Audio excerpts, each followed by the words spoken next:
Hindi na naman ako makakatulog nito. Tapos, gigising ako, 2:50 in the morning para papasok sa work.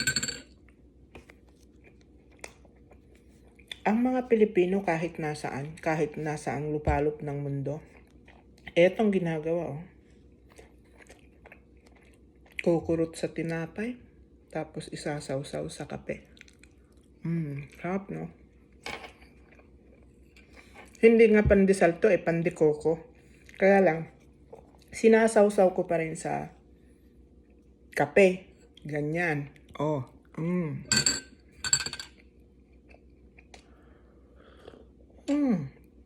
Sarap ng kape.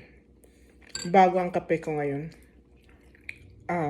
Tom Hortons ng Canada. Dati Starbucks pero nagsawa ko. Parehas lang naman ng lasa. Ako, adik ako sa kape kaya alam ko.